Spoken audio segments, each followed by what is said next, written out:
ሚንግ የሚል የማይፈለጉ ልጆች እየተባሉ የሚጣሉ የሚገደሉ ልጆች ነበሩ። አስበው፣ ከዚህ ወዲህ ዘንቦ ከዚህ ወዲያ ዘንቦ ዝናብ እዚህ ሰፈር ዘንቦ እዚህ ሰፈር ካልዘነበ ሚንግ ያለ ማለት ነው ተብሎ ይፈለጋል።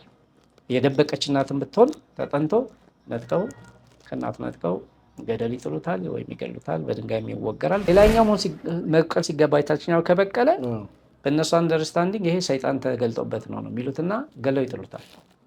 ወይም መንገድ ዳር ለአንድ ሰው አንስተው እንዲያሳድገው ይተውታል።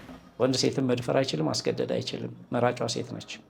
ያው አባቦካዮ ልጄ እኔ ጸማይ ነች፣ የጸማይ ሴቶች አይገረዙም። ለኤርቦሬ ስለምትዳር በጣም ዘግናኝ የሆነ ግርዛት ነው የሚያደርጉት እስከ መስፋት ድረስ። ሚስጥሩን ማቀው እኔ ነኝ፣ የሚንጊ ሚስጥር። ስለዚህ ስመለስ በ12ቱ የጸማይ መንደሮች እኔ አዋጅ አውጃለሁ። ልጅ ካሁን በኋላ እንደማይገደል ቃል ልግባለሁ። እዚህ ውስጥ አሁን በሙሉ የነገርህ ውሸት ነው። እኔም ፈርተው ነው የሚዋሹ እንጂ ማንም እናት ልጇ ተነጥቆ እንዲገደል አትፈቅድም። ብዙ ነውር የምንላቸው ነገሮች ነገር ግን ያልተፈተሹ አሉ። መተልተሉ ምናምን ያለበት ነው እና በእኔ ልጅ ጀምር አሉኝ። ለኤርቦሬ ልድራት ስለሆነ ካመነችልህ ሳትገረዝ ትዳር።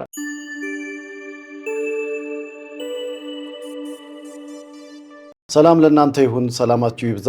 ይህ ደሬ ካናዳ ሚዲያ ነው። ይህ ደሬ ካናዳ ሚዲያ የተለያዩ ኢንፎርሜሽኖችን ይዞላችሁ ወደ እናንተ ቀርቧል።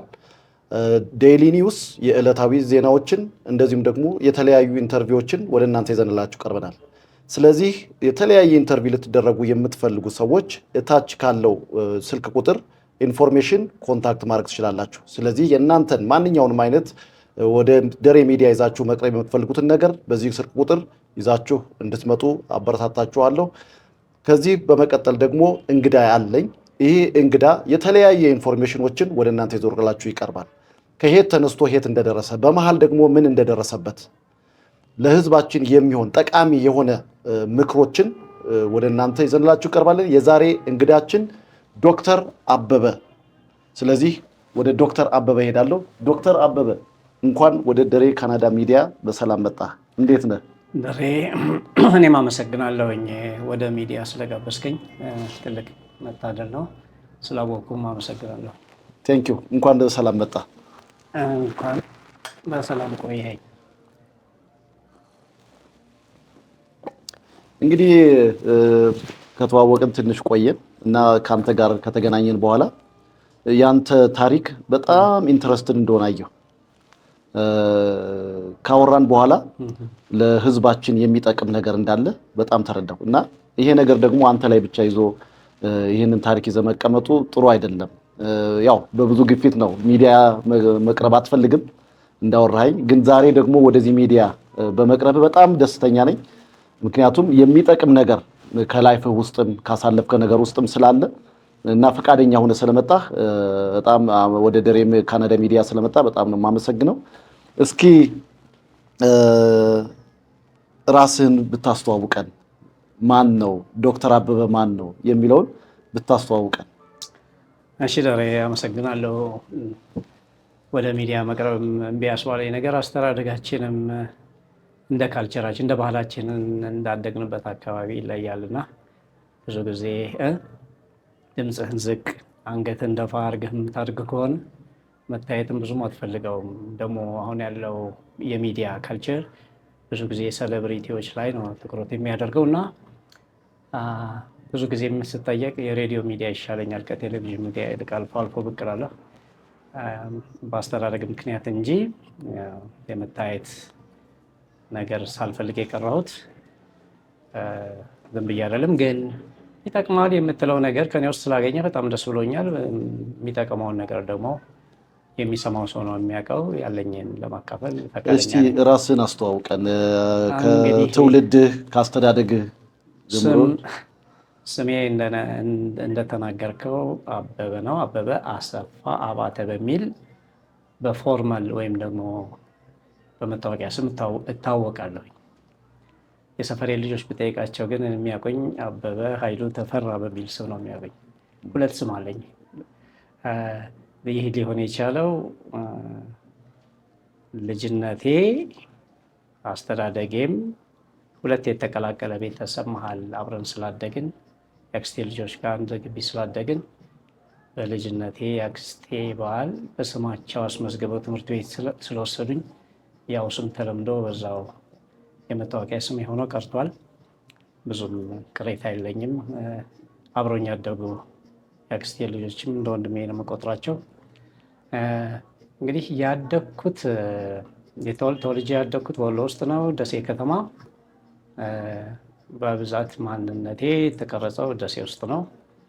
አንዲት ሮቢት የምትባል ሮብ ገበያ የሚውልባት ሰፈር ነች። የሮቢት ልጆች እንባላለን። በዘመኑ የምትፈራው ሰፈር ነበረች። በየከተማው ላይ እንግዲህ ኃይለኞች አሉ።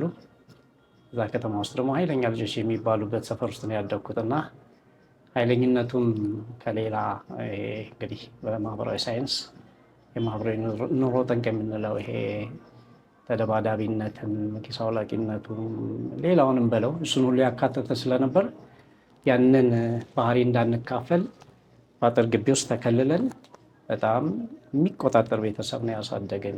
ከዛ ሰፈር ልጅ ይወጣል ተብሎም አይታሰብም። ምናልባት አሁን እኔ በምናገርበት ሰዓት የሚያውቁኝ ልጆች የእኛ ሰፈር ልጅ ነው ይህ ደረጃ ደርሷል የሚለውን በሚሰሙበት ሰዓት ለብዙ ልጆች ሮል ሞዴል ሆኜ እንደነበር ስለማስታወስ ምስክሮች ይሆናሉ ብዬ አስባለሁ። እና ይሄን ስልህ እንግዲህ ደሴ ከተማ ውስጥ ሳድግ አሳዳጊ እናቴ ነበረች። ከአባቴ ጋር ታናሽን ፀንሳ ነው የተለያዩት።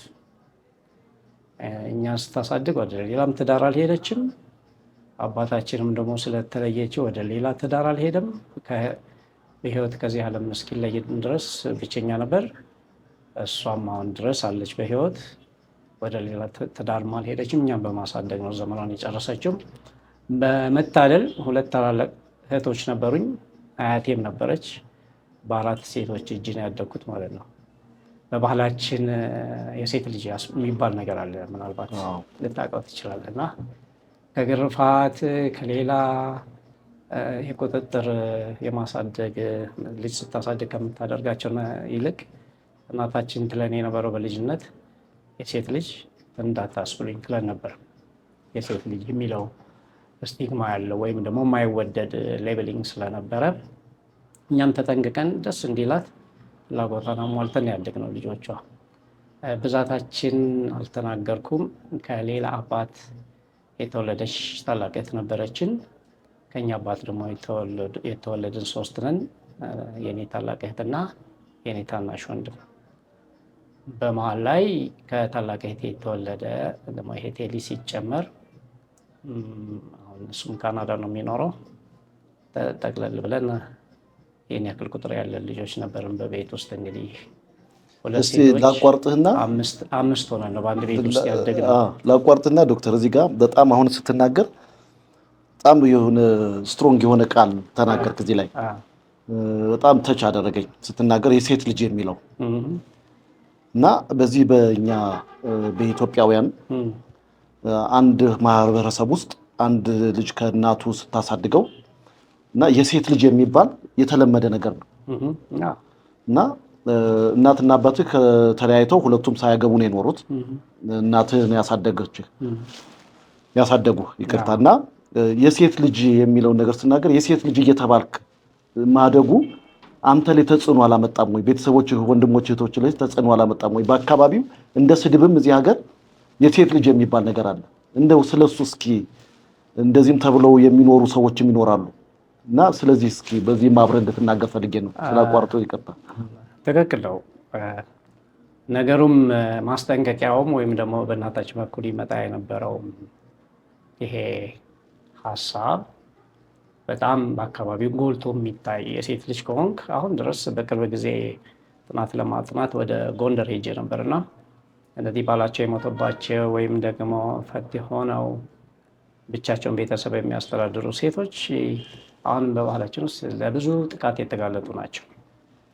ስለዚህ በቤት ውስጥ አባት አለመኖሩ የሴት ልጅ መባሉ ብቻ አይደለም፣ አባት የሌለው ልጅ በመሆን ብቻ የሚፈጠርብህ የአእምሮ ወይም ደግሞ የብቸኝነት የታናሽነት ተጠቂነት ስሜት አለው። አባት የለኝም የሚለው አባት ካላቸው ልጆች አንጻር ለጥቃት የተጋለጥክ የመሆን ስሜት፣ ሁለተኛው ደግሞ ቅድም እንዳልኩህ የሴት ልጅ እንዳታስብለኝ የሚለው ሸክም በጣም ከባድ ነው። ነገር ግን በጥሩ አጋጣሚ ቅድም እንደነገርኩህ በአንድ ግቢ ውስጥ ከአክስቴ ልጆች ጋር እንኖር ስለነበር እና የአክስቴም ባል በዛ ግቢ ውስጥ ስለነበሩ እንደ አማራጭ ወይም ደግሞ ምትክ አባት በብዙ ነገር ላይ እንኳን ተካፋይ ባይሆኑም መኖራቸው በዛ አካባቢ መኖራቸው የሚሰጥህ ትንሽ ፕሮቴክሽን ወይም ደግሞ ከለላ አለው እና ትንሽ እሳቸው መኖሩ ጥቅም ሰጥቷል። ግን ዞሮ ዞሮ ትልቁ ሸክም የምትሸከመው እናትህ ነች። ስራ መስራት አለባት። ሰርታ መታ አንተን መመገብ ማሳደግ አለብህ። ከዛ ደግሞ ቤት ያለች አያት አለች፣ የእናት ምትክ። እናት ደግሞ የአባትን ሮል የአባትን ሚና ይዛ ነው ማለት ነው። እንግዲህ እናት መሰር በባህላችን አባት ሰርቶ ያመጣል፣ እናት አብስላ ታበላለች ነው ትራዲሽናል የፋሚሊ ሞዴል እሱ ነው። ያ በሌለበት ጊዜ እናት የአባትን ድርሻ ሰርቶ የማምጣትን ነገር ከያዘች ምትክ ደግሞ ሆኖ በቤት ውስጥ መቆየት ያለበት ሰው ግድ ያስፈልጋል። ቅድም እንዳልኩ በጥሩ አጋጣሚ አያታችን ነበረች። እናታችን ከአባታችን ተለይታ ተነጥላ ስትወጣ የመጣችው እናቷ ቤት ነው። እዛ ደግሞ ሌላ ትታት የሄደችው እህታችን ነበረች። ታላቅ እህታችንና ታላቅ እህቴ ተጨምረው እነዚህ ሲያሳድጉን ቀላል አልነበርም ስሜቱ። አባት የሌለው ልጅ ሆኖ ማደግ እሱ ብቻ አይደለም። ሴት ልጅ የሚባለው ስቲግማ ወይም ደግሞ ስድቡ ሳይሆን እናትን ላለማሳዘን የእሷን ፍላጎት ወይም ደግሞ በእንግሊዝኛ ኤክስፔክቴሽን የምንለው ሚት ለማድረግ ብዙ ፍላጎቶችን ገተህ ነው የምታድገው። ራስን በቃ እንደ ማንኛውም ልጅ አጥፍተህ ምን ብለህ አድቬንቸር ላይፍ ኖረህ መኖር አትችልም እና እኔ እንደ ግል በጣም ጥንቁቅ ኖሮ ስለኖርኩኝ ልጅነቴን ብዙም እንጃ ያላረኩትም ብዬ አስባለሁኝ። ያንን የእናቴን ሸክም ለመጋራት ስል እና ከባድ ነበር ነው።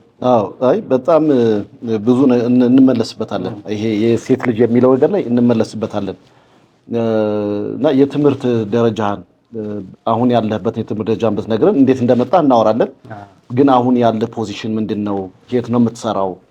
ወደዛ እንዴት እንደደረስክ እንመጣበታለን እና ወደ ሴት ልጅ የሚለውንም ተመልሰን እንመጣበታለን በጣም አስተማሪ ስለሆነ። ግን አሁን ያለህበት ፖዚሽን ምንድን ነው? የት እየሰራን ያለው? በምን ማዕረግ ነው ያለው? ምንድን ነው የተማርከው የሚለውን። አሁን በአሁኑ ሰዓት በአዲስ አበባ ዩኒቨርሲቲ በሶሻል ወርክ ትምህርት ቤት በረዳት ፕሮፌሰርነት በመምህርነት በተመራማሪነት እና በማህበራዊ አገልግሎት ውስጥ እሳተፋለሁኝ። ይህን አገልግሎት ወይም ደግሞ ወደ አስተማሪነት ሙያ ከዞርኩኝ አንድ 10 ዓመት ሆኖኛል። ከዛ በፊት ግን በተለያየ ገጠር ውስጥ በልማት ስራዎች በመንግስታዊም በመንግስታዊ ያልሆነም ድርጅት ውስጥ ብዙ የልማት ስራዎች ላይ ተሳትፌያለሁኝ። የትምህርት ዝግጅቴም አሁን ያለሁበት ፒኤችዲ ያለኝ ሶሻል ወርክ ነው። ከዛ በፊት ግን በሶሲዮሎጂ ተመርቄ ነበር። ከዛም በፊት የእርሻ ሙያ ተመርቄ ነበር። በእርሻ ሙያ የልማት ጣቢያ ሰራተኛ ሆኜ ገጠር ውስጥ ሰርቻለሁ። ሶሲዮሎጂ ከተመረቅኩ በኋላ እንደዚሁ ደግሞ በጣም ራቅ ያለ ቦታ ደቡብ ኢትዮጵያ ውስጥ ጂንካ አካባቢ ለአንድ 3 ዓመት ሰርቻለሁ። ከዛ በኋላ ፊልድ ሳልቀይር በዛው በሶሲዮሎጂ ሙያ ባለሁበት ወቅት ወርልድ ቪዥን ኢንተርናሽናል ስራ አግኝቼ ወደ ደቡብ ኢትዮጵያ ውስጥ ወደ 6 ወረዳዎች ውስጥ 6 ዓመት ሰርቻለሁ። ከዛ በኋላ ነው በቃ የ6 ዓመት የወርልድ ቪዥን እና የ3 ዓመት የማህበራዊ አገልግሎት ተጨማሪ እንደገና 2 ዓመት ግብርና ውስጥ ከሰራ በኋላ ማስተርሴን ለመማር አዲስ አበባ ዩኒቨርሲቲ መጣሁ።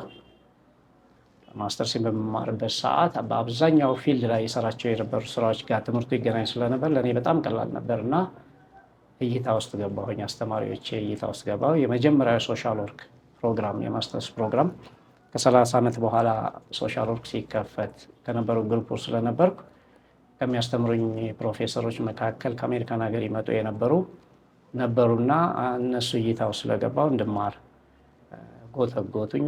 እነሱን ጥያቄ ተቀብዬ በአሜሪካን ሀገር 2 ሆነን አንድ ሴት አንድ ወንድ ሆነን ፒኤችዲ ለመማር ሄድን። ሁለታችንም ተምረን ተመልሰን መጥተናል ስኩል ኦፍ ሶሻል ወርክን። እያገለገልን ያለ ነው። በጣም ኢንትረስቲንግ የሆነ ሂስትሪ ታሪክ ያለህ እና በጣም አሁን ይህን ቅድም እንዳልኩ ደግመን እንመጣበታለን። የሴት ልጅ የሚለውን በውጭ ሀገር ሲንግል ማም ነው ተብሎ ሪስፔክትድ በሆነ ዌይ ነው የሚደረግ የነበረው። እዚህ ሀገር ግን እንደ ስድብም ነው የሴት ልጅ የተባለ። አሁን አንተ በነበርክበት ጊዜ አካባቢ እንደዛ አይነት ያ ነገር ጉዳት አለው። ግን ከዛ በፊት በትምህርት ጊዜ በጣም የፈተነ ነገር ከኤሌመንተሪ ጀምሮ ምንድን ነው? እስኪ ከኤሌመንተሪ ጀምሮ ያለውን ነገር ታስረዳ። አንዳንድ የደረሰብህ የሆነውን ነገር። እንግዲህ የትምህርት ህይወቴ ምናልባት ከሌሎች ልጆች ለየት ሊል የሚችለው ታላቀት ነበረ ብያለሁ። ታላቀቴን በጣም ቀርባ ስለነበረ የተነገረኝ ነው የምነግርህ። ልጅነቴ ብዙም ማላስታውሳቸው አሉ፣ ግን ያው እናቴም አክስቴም እህቶቼም ሲተርኩት አስታውሰዋለሁ። እና እህቴን እየተከተልኩ ፊደል ስትማር አብሬ ተምሬያለሁ። ልክ እሷ ትምህርት ቤት ስትገባ እንግዲህ ታላቅ እህትን ነው ሻዶ እያደረክ የምታደርገው፣ ወይም ደግሞ ትልቁ ጓደኛ ታላቅ እህት ነው። እና እሷ ትምህርት ቤት ስትገባ የቤት መቆየቱን ስላልፈለግኩ አስቸግር እንደነበረ፣ ትምህርትን መማር ፈልግ እንደነበረ፣ ተከትዬ ሄድኩን አስቸግር እንደነበረ ይነግሩኛል። ከዛ የአክስቴ ባል ለወታደር ለፖሊስ ልጆች ብቻ የተከፈተ አንድ ትምህርት ቤት ነበረ። ፖሊስ ጣቢያ ውስጥ ነው ትዝ ይለኛል። ትንሽ እዛ ወስደው በስማቸው ልጄ ነው ብለው አስመዘገቡኝ። በጣም እርሊ እንደሰማሁት ህዳር ላይ 5 ዓመት ሊሞላኝ ነው አንደኛ ክፍል የገባሁት። ገባሁ። በዛን ሰዓት እህቴ የምታውቀውን በሙሉ አውቃለሁኝ፣ እህቴ የተማረችውን በሙሉ አውቃለሁኝ። ስለዚህ ለፈተናም አልከበደኝ። ምናልባት በዛ ዘመን የነበሩ ልጆች ከእድሜ ይልቅ ጆሮህን ያዝ ተብለህ እንደዚህ ነው ቼክ የምትደረገው የነበረው። ጆሮ በመያዝ ነው እድሜ 7 ዓመት መሙላት ቼክ የምትደረገው። እና በዚህ ማዙሮ እጅህ አይደርስም። ግን በነበራቸው የፖሊስ ማዕረግ ወስደው በስማቸው አስመዘገቡኝ። እዛ ትምህርት ቤት ከ1ኛ እስከ 3ኛ ክፍል ተማርኩ። ትልቁ ቻሌንጅ አሁን ቅድም እንዳነሳልኝ የመጨረሻው ትንሽ ልጅ ሆኖ መማር። አሜሪካ ነገር በእድሜ ልክ ነው ትምህርት ቤት የምትገባ። አሁን እንደማውቀው እዛ ስኖር እንዳየሁት እዚህ ኤርሊ የገቡና ልጆች አሜሪካ ሲሄዱ ይከለሳሉ። ከኩዮቻቸው ጋር መማር የሚፈቀድልህ ያም ምክንያት አለው። ታናሽ ሆነ ከተላላቆች ጋር የምትማር ከሆነ የስነ ልቦና ተጽዕኖ፣ የጉልበት ተጽዕኖ ስለሚደረግብህ ያ ተጽዕኖ እንደነበረብኝ ትንሽ አስታውሳለሁኝ ያለ እድሜ መግባት። ግን በአጋጣሚ ሆኖ በዛን ወቅት እኔ ትምህርት ቤት በምገባበት ወቅት እናታችን ፈረንጆች ቤት ነበር የምትሰራው። ኩክ ሆና ምግብ አዘጋጅ ሆና ስትሰራ ስለነበር ከፈረንጅ ልጆች ጋር ስለምንውል እንግሊዘኛ አውቃለሁኝ፣ ፊደሉን አውቀዋለሁ፣ ቋንቋውን አውቀዋለሁ። ያ አድቫንቴጅ ነበረኝ እና ትምህርት ቤት ውስጥ የሚሰጠው ትምህርት አልከበደኝም ነበር። ስለዚህ ከ1ኛ እስከ 3ኛ ክፍል እዛ ተምሬ ከ4ኛ እስከ 6ኛ ክፍል መምህር አካል ወልድ በሚባል እዛው ወሎ ውስጥ እዛው ደሴ ከተማ ውስጥ ያንን የፖሊሶች ትምህርት ቤት ፖሊስ ጣቢያ ውስጥ የነበረውን ትምህርት ቤት ጨርሼ በጣም የኦርቶዶክስ ታላቅ ምሁር ተብለው የሚጠሩ መምህር አካል ወልድ በእሳቸው ስም የተሰየመ ትምህርት ቤት ውስጥ ከ4ኛ እስከ 6ኛ ክፍል እዛ ተምሬያለሁ። አሁንም ተከትሎኝ የመጣው ትልቁ ፈተና ምንድን ነበር? የሁሉ ታናሽ መሆን ነው። እኔ 12ኛ ክፍል እስክደርስ ድረስ ሰልፍ ላይ ተሰልፈ ከንዳ ሲባል ማንም ላይ ከንድቼ አላውቅም። ከፊት የምሰልፈው እኔ ስለነበርኩኝ የሁሉም ታናሽ እንደነበርኩ አስታውሳለሁ። እሱ ብቻ አይደለም፣ ማንንም ገጥመህ ማሸነፍ የማትችልበት እድሜ ላይ በጉልበትም ራስህን አትፈትነውም። የፈተና ወረቀት የፈተና ቀን ላይ እንግዲህ በእንግሊዝኛ ቡሊ ነው የሚባለው፣ ቡሊ ይደረግ ነበር። የፈተና ወረቀቴን የሚቀይርብኝ ልጅ ነበር። ፈተና ላይ የእሱ ስም ጽፌ የኔን ስም እሱ ጽፎ እኔ ለእሱ እፈተናለሁ፣ እሱ ለእኔ። ፈተና ዝቅተኛ ባመጣሁ ጊዜ መምህር ወላጅ አምጣ ይለኛል። ቡሊ የምትደረገው ለምን ነበር? እዛን ሰዓት ፈተና ቀይረህ ስራልኝ የተባልኩ ማለት ነው። ታይ እንግዲህ ፋይናል ኤግዛም እየተፈተን የጓደኛህን ስም ጽፈህ ትፈተናለህ። ጓደኛህን ስም ጽፎ እንደዚህ አይነት ትሪክ ነበረ በዛን ጊዜ ትዝ ይለኛል። ጨዋታ ሜዳ ላይ እንደዚሁ ሌሎች እንደዚሁ ችግሮች አሉ። ታላላቅ የሆኑ በእድሜ የሚበልጡ ልጆች ይፈትኑሃል። በዛ ላይ ደግሞ የቤት ልጅ ስትሆን ትልቁ ፈተና ምንድን ነው? ተጠንቅቀው የሚያድግ ልጅ ተጣልቶም ጉልበቱን ፈትኖ የማያውቅ ልጅ ስለምትሆን ማንን ሞክረህ ማንን ልታሸንፍ እንደምትችል የውስጥ ኮንፊደንስ የለህም። ስለዚህ አንዳንዶቹ ቡሊዎች ገጥሞ ማሸነፍ እንደሚቻል በልብህ የምታስብ ያልፈተንከው ጉልበት ከየት ይመጣል? ስለዚህ ያንን እስከ 6ኛ ክፍል የነበረውን ጊዜ በዛ እንዳሳለፍኩት ትዝ ይለኛል። ጥሩ ተማሪ ነበርኩ። ትምህርት ከብዶኝ አያውቅም። ምናልባት በቃ ላደለ ልቅም አድርጌ ሰርቼ አውትስታንዲንግ ላልሆን እችላለሁ፣ ግን እስከማስታውሰው ድረስ ከትምህርት ቤት አልቀርም። የምቀርበትም ምክንያት አይኖርም። በደንብ እማራለሁ። እንደ ተረት ነበር የምሰማው ትምህርቱን። ከዛ መጥቼ እናቴ እንድትሰማኝ እፈልጋለሁኝ፣ ታላቅ እህቴ እንድትሰማኝ እፈልጋለሁ። የተማርኩትን ሳወራ እውል እንደነበረ አስታውሰው ይነግሩኛል። እና 6ኛ ክፍል እንደጨረስኩ ያው ደግሞ ሌላ ትምህርት ቤት አለ፣ ጁኒየር ስኩል ደግሞ ሌላ ቦታ ነው።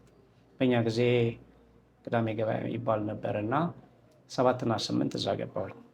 እዛም ሌላ ቡሊ አለ፣ እዛም አስቸጋሪ ልጆች አሉ፣ ጎረምሳ ልጆች አሉ። ያኔ ደግሞ የነበረው የቡሊ የሚለውን ቃል በአማርኛ የምንበለው እንግዲህ ዱርዬም ብንለው አይመጥንም፣ የሚያስቸግሩ ልጆች የሉም። እዛ ደግሞ የነበሩት ግሩፖች ስፖርተኞች ነበሩ። አክሮባት መስራት፣ ሜዳ ላይ መገለባበጥ ምናምን፣ እንግዲህ ከአቅማችን በላይ ያን ስፖርት ያሰሩ ነበር።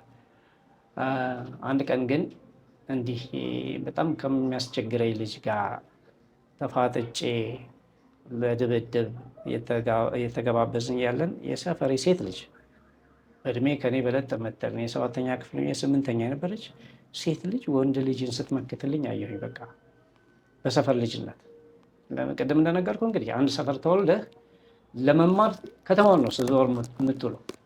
ስለዚህ እዛ አካባቢ ስትደርስ ፕሮቴክት የሚያደርጉህ በእድሜ በለጥ ያሉ እዛው አካባቢ የሰፈር ልጆች በምታገኝበት ሰዓት የሚሰማህ ከለላ በጣም ደስ ይላል። እና ያ ወቅት ትዝ ይለኛል። ስሟን ረስቼዋለሁኝ። ያንን ቡሊ ታባረረችልኝ። 8ኛ ክፍልም በሰላም አለው ተብዬ ማለት ነው የሚከላከልለት አለፍኩ። 8ኛ ክፍል ከጨረስኩ በኋላ ደግሞ ሌላ ትምህርት ቤት ነው የምትሄደው። በእኛ ጊዜ 9ኛ ክፍል ብቻ የሚያስተምር ሆጤ የሚባል ሰፈር ውስጥ የ9ኛ ክፍል ቮኬሽናል እና የአካዳሚክ ፕሮግራም ያለው ትምህርት ቤት ነበረ። ቮኬሽናል ዊንጉ ኮሜርስ ነበረው፣ እንደገና ደግሞ የተግባረ ትምህርት ነበረው። እኛ ስንማር ያኔ ሞር የተግባረ ነው። የኮሜርስ ደግሞ ግሩፖች ነበሩ። እዛ ላይ ስደርስ ትዝ የሚለኝ የሚማቱ አስተማሪዎች ነበሩ። በጣም በቃ በሚዘገነን ሁኔታ የሚመቱ። በተጨማሪም ደግሞ ከገጠር በስንቅ የሚመጡ ልጆች ነበሩ። ትዝ ይለኛል። ትልልቅ ልጆች በእድሜያቸው ተለቅ በስንቅ ስትልም ማለት ነው ከተማ ውስጥ ቤት ተከራይተው ዳቦ ቆሎ እና በሶ ይዘው የሚማሩ ልጆች እና በጣም ይደንቀኝ ነበረ። በሳምንት ምናምን ይዘው የሚመጡ በሳምንት ከከተማ ዙሪያ ካሉ ገጠር እንትኖች መንደሮች መጥተው ደሴ ከተማ ውስጥ ተምረው እንደገና ቅዳሜና እሑድ ሄደው ቤተሰብ ጋር ከርመው ስንቃቸውን ይዘው መጥተው ለመጀመሪያ ጊዜ ያየሁትና የገባኝም ልጅ በዛ እድሜው ከቤተሰብ ተነጥለው ከተማ ውስጥ ቤት ተከራይተው ተምረው ለቁም ነገር እንደሚበቃ ሳይ የነሱ ኢንዲፔንደንትሊ በቃ ያለ ቤተሰብ እርዳታ በዛ እድሜያቸው ያንን ትምህርት ተምረው ጨርሰው ለመውጣት ያን መስዋዕትነት ከፍለው። ስለዚህ ስንቅ ይዘው ያልከው ለሳምንት የዳቦ ቆሎ በሶ ምናምን ይዘው ይመጡና ሳምንት ቆይተው እንደገና ተመልሰው ይሄዳሉ። እንጀራ የሚባሉ ከየት አያገኙትም። እና ይገርመኝ ነበረ እነዛ ልጆች ያኔ የ9ኛ ክፍል ህይወቴ ላይ በሆነ ደረጃ ትልቅ እንትን አላለ ዋው የሚያስብል ነገር ፈጥረውብኛል። ግን ትዝ ይለኛል የሂሳብ አስተማሪያችን ይደባደብ ነበር እና 9ኛ ክፍል ላይ የሂሳብ ፍላጎቴ ጠፋ። በቃ በትንሽ ስህተት የሚመታኝ ነበረ። በዛው ልክ ደግሞ ባዮሎጂ እና ኬሚስትሪ የሚያስተምሩኝ ስማቸውን ረስቻለሁ፣ ባልና ሚስት ነበሩ። ደግሞ ቤስት ደግሞ መምህራኖች ነበሩ። ስለዚህ ያንን ፊልድ እየወደድኩት መጣሁኝ። ላይፍ ሳይንስ ባዮሎጂ ነክ ነገሩና ሐኪም መሆን ይመስለኝ ነበረ። በቃ እነዛን እየተማርኩኝ ሐኪም የመሆን ፍላጎት ነበረኝ። ሚድል ክላስ እዛውን የቀጠልከው ደስ ይላል። አሁን እቺ 9ኛ ክፍል እስከ 12ኛ ክፍል ድረስ 9ኛ ክፍልን የተማርኩበት ወቅት ከሂሳብ አስተማሪ ውጪ ሌሎች መምህራኖች በጣም መልካም ሰዎች ነበሩ እና የባዮሎጂ እና ኬሚስትሪ ፍቅር እዛ ላይ አደረብኝ እና ሐኪም የመሆን ፍላጎት አደረብኝ እና ያ እድሜ የፍላጎት አቅጣጫዬን የለየ ይመስለኛል። ወደ ላይፍ ሳይንስ ወይም ደግሞ ወደ ናቹራል ሳይንስ ውስጥ የወሰደኝ ዘመን ነው። ትንሽ የጎደለኝ ምንድን ነው? የሂሳብ ፍላጎቴ እዛ ላይ ሞተ። 9ኛ ክፍል ጨረስኩና ወደ 10፣ 11፣ 12 በአሁኑ ሰዓት ወይዘሮ ስህን የሚባለው ትምህርት ቤት ብዙ ሰዎችን ያፈራ እንግዲህ እንደሰማሁት ነው የምነግርህ። አቶ ኢሳያስ ሁሉ እዛ እንደተማሩ ይነገራል። ማናቸው? አቶ ኢሳያስ? አቶ ኢሳያስ አፈወርቂ ኤርትራው ፕሬዝዳንት ደሴ ከተማ ውስጥ እንደኖሩ እንደተማሩ ይነገራል። እንግዲህ ሰምቼ ነው የማወራው በዘመኑ ስላልነበርኩኝ። ከዛ ውጭ ግን ያ ትምህርት ቤት የሙዚቃ ትምህርት ቤት ነበረው። ከኛ በፊት በነበሩት ታላላቆቻችን ጊዜ እነ መስፍን አበበ ስሙን ጥራ ሙዚቀኛ የምትለው በሙሉ አሁን ፖፑላር የሆኑ ከዛ ሙዚቃ ትምህርት ቤት ተመርቀው የወጡ ከኛ በፊት በነበረው ዘመን በኢሃፓ ሙቭመንት ውስጥ የወይዘሮ ስህን ትምህርት ቤት ትልልቆቹን የኢሃፓ መሪዎች ወይም ደግሞ የዘመኑን ፖለቲካ ይመሩ የነበሩትን ሰዎች ያፈራ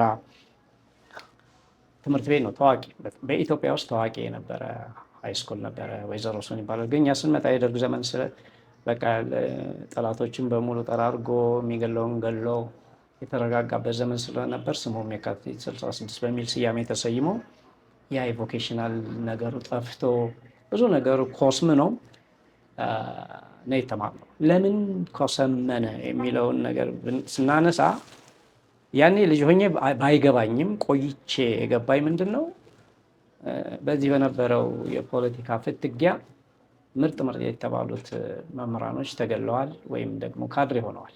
የተረፉት ካድሬ ሆነዋል። ጥሩዎቹ ደግሞ ተሰደዋል ወይም ሞተዋል እና በቃ አቅማቸው ደከም ባለ ያው አቅሙን ሽሪንክ አድርጎ ትምህርት ቤቱ በእኛ ዘመን ደከም ብሎ ነበር ያስተማረና ያ የምልህ የሙዚቃ ትምህርት ቤቱ የቮኬሽናል ነገሩ ሁሉ ኮስምን ሆኖ ያገኘ ነው። ቢሆንም ባሉት ኮሚትድ በሆኑ አስተማሪዎች ከ10ኛ እስከ 12ኛ ክፍል እዛ ተፈትኜ ማትሪክ ወስጄ ትዝ የሚለኝ ወደ 70-80 ልጆች ነበርን ክፍላችን ውስጥ። ብቻዬን ዲፕሎማ አልፌ እኔ ወደ ኮሌጅ ገባሁኝ። የት ኮሌጅ ገባ? ሐዋሳ እርሻ ኮሌጅ ነው የገባሁት። ያኔ ውጤት መግቢያው ተቆረጠና ዲግሪ በሚገባበት ፖይንት እኛ ተሻሽለው ስለነበረ ዲፕሎማ እንድንማር ተወሰነ። ትንሽ መዘናጋት ነበር፣ የልጅነትን መዘናጋት። ወደ ድሮይንግ አርት ወርድ ነበርና ሳሊ የሆነ ጓደኛዬ ጋር እስክንድር ስዩም የሚባል አሁን በጣም ታዋቂ ሳሊ ነው። አርት ስኩል ገብቶ ተመርቋል። አትላንታ ነው አሁን የሚኖረው። እሱ ቤት ነበር ስዕል ስንጫጭር ነበር የምንውለው እና ትንሽ መዘናጋት ስለነበር ዲግሪ ፕሮግራም አላለፍኩም። ዲፕሎማዬን ሐዋሳ እርሻ ኮሌጅ ገብቼ ተማርኩኝ። በጣም ምርጥ የሆነ ትምህርት ቤት ነው። አሁን ድረስ የእኔ ልጅነት ማንነት የተቀረጸበት ኮሌጅ ነው ማለት እችላለሁ። በዘመኑ የነበሩት የኮሌጅ ዲን ዶክተር ገረመው ኃይሌ የሚባሉ ነበሩ። ልክ እንደ አባት ነበረ ግቢውን የሚጠብቁት እየዞሩ በየዶርሙ ሁሉ። እርሻ ኮሌጅ የእጽዋት ሳይንስ ተምሬ ተመረኩኝ። ጥሩ ጓደኞች ነበሩኝ። አሁን ድረስ ጓደኞቼ ናቸው። ተመረኩና ወደ ስራ ዓለም ገባሁኝ ማለት ነው። ወደ ስራ ዓለም ከመግባት በፊት ወደ ዲፕሎማ ኮሌጅ ከመግባት በፊት ሃይ ስኩል የጨረስከው ደሴ ውስጥ ነው። በዚህ አሁን አንተ ሲንግል በማሙን ያደግከው የሴት ልጅ ተብለን ያደግከው እና በዛ ውስጥ ያጋጠመ ቻሌንጅ የለም ስትጨርስ የምታስታውሰው? ግሬድ 12 እስከምትጨርስ ድረስ ማስታውሰው ነገር ቢኖር ኑሮ እየከበደ እሷም የማሳደግ አቅሟ እየተዳከመ ሲመጣ፣ በተጨማሪም ደግሞ ታላቅ እህቴ ልጅ ወልዳ ስለነበር እሷ ራሷ ትምህርቷን አቋርጣ እናታችን ለመርዳት ወደ ስራ ዓለም ገብታ ነበረ። አትሊስት በቤት ውስጥ እንደ ታላቅ ተጠብቀን የነበረችው የለችም። ርቃ ሄዳለች ማለት ስራ ለመስራት። እንግዲህ ልጅ ማምጣት ያለው ስቲግማን ታውቃለህ። ግን እናታችን በጣም ዋይዝ ነበረች። ኦልሞስት እኩዮች ነበሩ። የ15 ዓመት ልዩነት ነበራቸው። በልብስ ሁሉ ሲጣሉ ትዝ ይለኛል፣ በጥፍር ቀለም በምናምን። ያንን ፍራቻም ሊሆን ይችላል ወይም ደግሞ እናታችን የማገዝ ፍላጎት እሷ ወደ ስራ ዓለም ገባች። የሄደችው ወደ አፋር ክልል ነው። አሁን አፋር ክልል የሚባለው ወደ አሳተ። ከዛ በኋላ ጅቡቲ ተሻግራ ሄዳ ነበር። ካናዳም የመግባት ፍላጎት ነበራት። ከልጇ አባት ጋር የመገናኘት ያ አልተሳካም። ያ ክፍተት የእሷ አለመኖር አሁን ኃላፊነቱን ታላቅ እህቴ ላይ ከዛ ቀጥሎ እኔ ላይ ያደረገ። ከዛ ውጭ ግን በጣም በሚገርም ሁኔታ የሌሊት ተረኛ ስትሆን እናቴ ሌሊት እኔ እና እሷ ነበርን ከቤት ተነስተን ወደ ስራ ቦታ የምንሄደው። እንግዲህ የጀመረችው ፈረንጆች ቤት ምግብ በማዘጋጀት ነው። እነሱ ኮንትራታቸውን ጨርሰው ወደ ሀገራቸው ሲመለሱ ደሴ ሆስፒታል ውስጥ የምግብ ዝግጅት ውስጥ ወይም ደግሞ ምንድን ነው የሚባለው እዛ ፉድ ኪችን ውስጥ የምግብ ባለሙያ ስለነበረች እዛ ነበር የምትሰራው እና ሌሊት ይገባሉ ለቀን ለዛ ሁሉ ታማሚና ለሐኪሞቹ ምግብ ለማዘጋጀት። ስለዚህ ሌሊት ተነስተን አብረን ከቤት ስራ ቦታ ድረስ አብረን ወክ እናደርጋለን። የኃላፊነት እኔ ላይ ነበረ። እሷን አካምፓኒ ማድረጉ ሲነጋ ወደ ቤት እመለሳለሁ። ቁርሴን በልቼ እሄዳለሁ። ይህን ክፍተት በሰራተኛ ነው ያካካሰችው። ቤት ሰራተኛ ተቀጥሮ የሚመግቡን ነበሩ። አሁን ልክ ወደ 10ኛ ነው ወደ 11ኛ ክፍል አካባቢ ስደርስ እኔ ደግሞ በተራዬ በቃ እንደ ጓደኞቼ ወይም ሊስትሮ ሆኜ ወይም ደግሞ ሎተሪ አዙሬ ለምንድን ነው ማላግዛት የሚል ጥያቄ አንስቼ ነበረ። አለቀሰች። በቃ እኔ ያለው ልጆቼ ጎዳና ላይ ልትወጣ በፍጹም አይሆንም ብላ ከለከለችኝ። ግን አንድም የማገዝ ፍላጎት፣ ሁለተኛም ደግሞ ጓደኞቼ ሳንቲም ይዘው ምናምን ስታይ ያምራሃል አንተም በቃ ፓስቲ መግዣው ምናምን በኪሴ እንዲኖርህ። ያ የሃይ ስኩል ላይፌ ላይ ቅድም ካልኩ በስዕል ሙያ ፍላጎት ከመዘናጋት ውጭ ላግዛት የሚል ወደ ስራ ዓለም የመግባት ፍላጎት እንደነበረኝና እንደከለከለችኝ ያስታውሳለሁ። እኔ እስካለው ድረስ ነው በቃ ጎዳና ላይ አትወጡም የሚል ጠንካራ አቋም ነበራት። በቃ በሱ አቅም።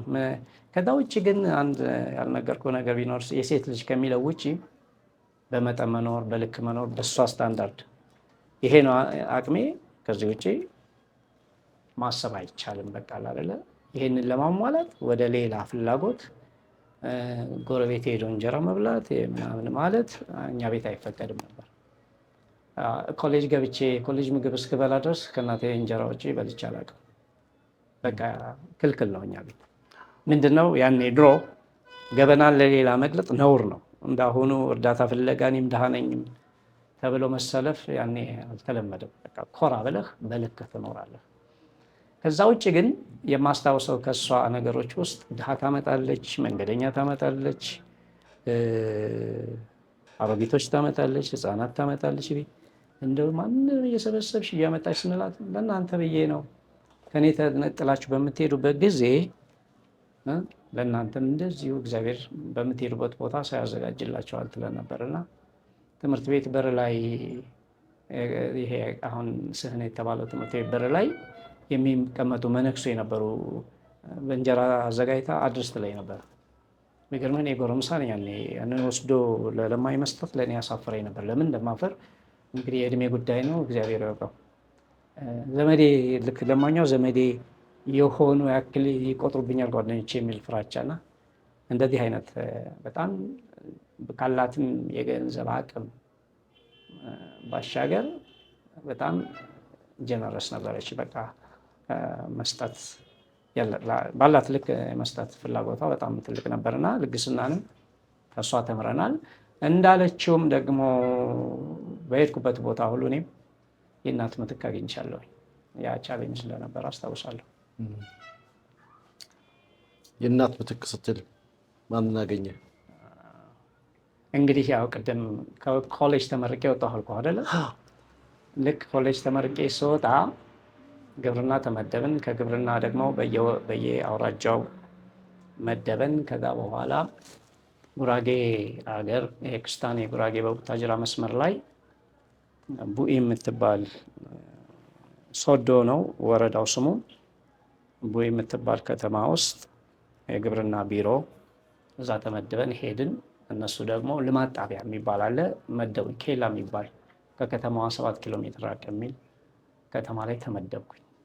ጉራጌዎች ናቸው ብያለሁ። ልክ እዛ ስመደብ እኛ ዲፕሎማ አለን። ዲፕሎማ ያልነበራቸው ድሮ ከአጋርፋ ከምናምን በኮሚኒቲ ዴቨሎፕመንት ፕሮግራም በዝቅተኛ የትምህርት ዝግጅት ተመርቀው የሚወጡ ልጆች ነበሩ እና አንድ ትልቅ ሰው ነው፣ ባልና ሚስት ናቸው። እነሱ ወደ ገጠር ልከው እኔን ከተማ ላይ መድበው ነበር። ያኔ ያው የትምህርት ዝግጅታችን የተሻለ ስለነበረ ያ ሰው ሊያኮርፍ ሲገባው ከድር ዋዩ ይባላል። ሚስቱም ፀሐይ ገላን ትባላለች። በጣም መልካም ሰዎች ነበሩ። ለእኔ እንደ 2 ዓመት ስኖር እንደ እናት እንደ አባት ተንከባክበው ያኖሩኝ ሰዎች ናቸው። አሁን ዝዋይ ከተማ ውስጥ አሉ።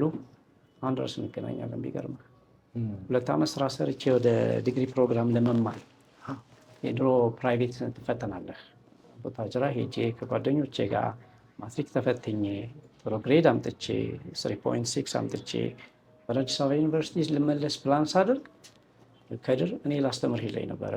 ልጅ አልነበራቸውም እና እስከዛ ድረስ በጣም ቅን የሆነ ወዳጅ የሆነ ሰው እነሱ እጅ ላይ ወደኩኝ።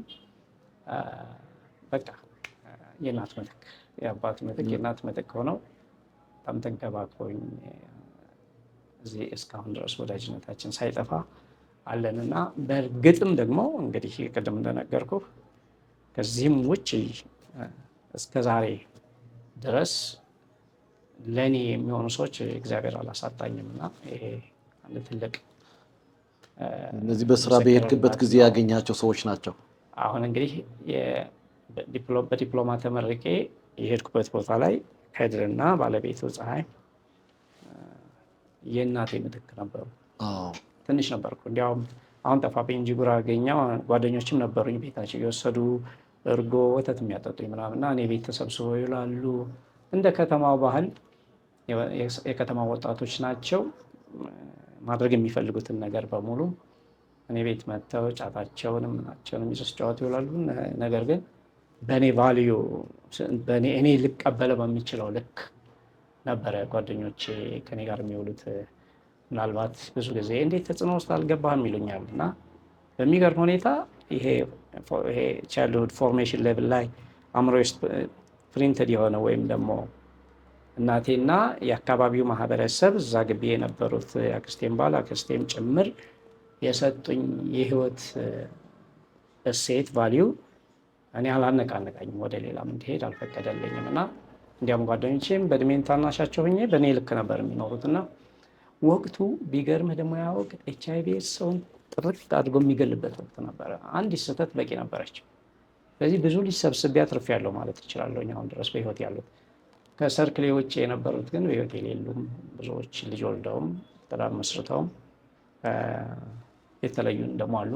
ምክንያቱም እንግዲህ እግዚአብሔር ይወቅ እና የጓደኛዬ እናት በጉራጌኛ የእናቱን ጡት ጠብቶ ያልጨረሰ ልጅ እናቱ እንዴት ጨክና አለቀቀችው ይሉኝ ነበረ።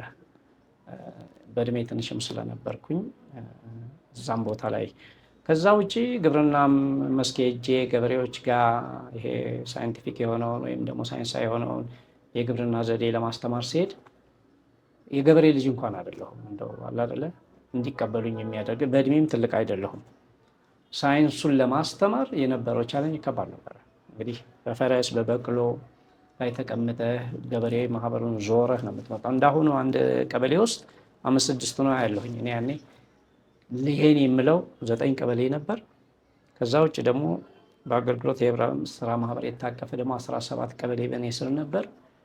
ያን ሁሉ ዞሬ ቆጣጠር ስለነበረ ከባድ ነበረ። በጣም ወጥተህ ማታ ነው የምትገባው። ግን ስቲል ከመሰለኝ በራሴ መንገድ ለመስራት ምንም የሚከለክለኝ ስላልነበረ አውትላየር ሆኜ የመሰለኝን ነገር በቁም ነገር ሰርቼ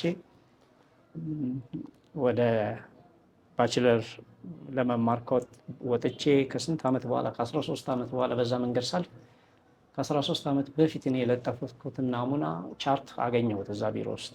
እዚህ ከተማ ሰርቻለሁ ብዬ ስወርድ ስገባ እዛ ተለጥፏል።